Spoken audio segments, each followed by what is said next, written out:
तो हम रिलायंस इंडस्ट्रीज के रिजल्ट्स पर रिएक्ट कर रहे हैं। वो हैवीवेट, वो दिग्गज, ऑयल से लेकर टेलीकॉम से लेकर रिटेल की कॉन्ग्लोमरेट, उसके नंबर्स पे सबकी नजर थी। फ्राइडे को बाजार बंद होने के बाद आए एक स्टेडी कंसोलिडेटेड प्रॉफिट का आंकड़ा आया 19,407 करोड़ पे। और segment wise oil and gas, क्योंकि KG-D6 से, CBM ब्लॉक से हायर प्रोडक्शन था, तो उस धंधे ने अच्छा करा।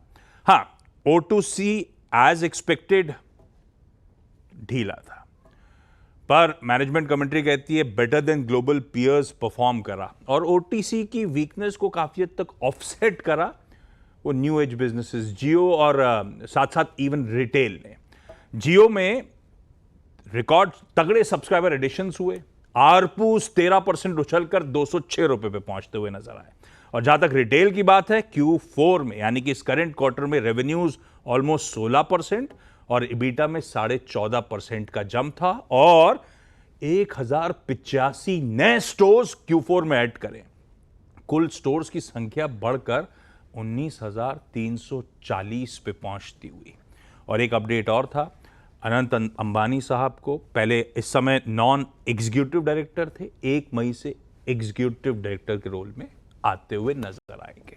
खैर, नतीजों पे ज्यादा नहीं जाता हूं, ब्रोकरेजेस के अपडेट्स आने देता हूं, उसके बाद डिटेल में रिपोर्ट करेंगे ब्रोकरेजेस कैसे आकलन कर रहे हैं नंबर्स का।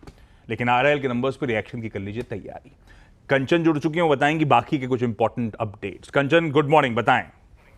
जी गुड मॉर्निंग। शुरुआत करते हैं टाटा टेक्नोलॉजीज के साथ। यहाँ पे नंबर्स हमें मिक्स बैग देखने को मिली है। देखिए, अगर नेट प्रॉफिट की बात करी जाए तो करीब 20% का यहाँ पे उछाल देखने को मिला है, बट रेवेन्यू फ्रंट पे ये फ्लैटर साइड पे रहा है। अगर कंपनी के ऑपरेशनल नंबर्स देखे जाए तो यहाँ पे भी थोड़ा सा प्रेशर जो है वो बाउंड अप होता हुआ दिखाई दिया है, यानी कि EBITDA 2.7% डाउन है और जो मार्जिन है वो 18.2% पे रिपोर्ट किए गए हैं। हालांकि हमने देखा है कि ग्लोबली जो EV की डिमांड है वो स्लो डाउन हुई है, जिसका असर हमें टाटा टेक्नोलॉजीज पे आते हुए दिखाई दिया है।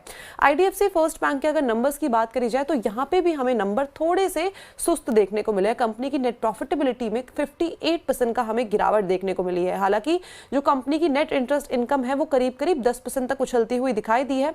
अब जो हमें प्रॉफिटेबिलिटी में थोड़ा सा यहाँ पे प्रेशर आता हुआ दिखाई दिया है, बेसिकली उसके पीछे का जो रीजन है वो हमें जो प्रोविजन यहाँ पे बढ़ते हुए दिखाई दिए हैं, और जो प्रोविजन बढ़े हैं उसके पीछे का कारण है जो इनका मैक्रो फाइनेंस पोर्टफोलियो है उसमें एक स्ट्रेस आता हुआ दिखाई दिया है, जिसके चलते जो कंपनी के ग्रॉस NPA हैं और जो कंपनी के नेट NPA हैं वो हमें फ्लैटर साइड में देखने को मिले हैं।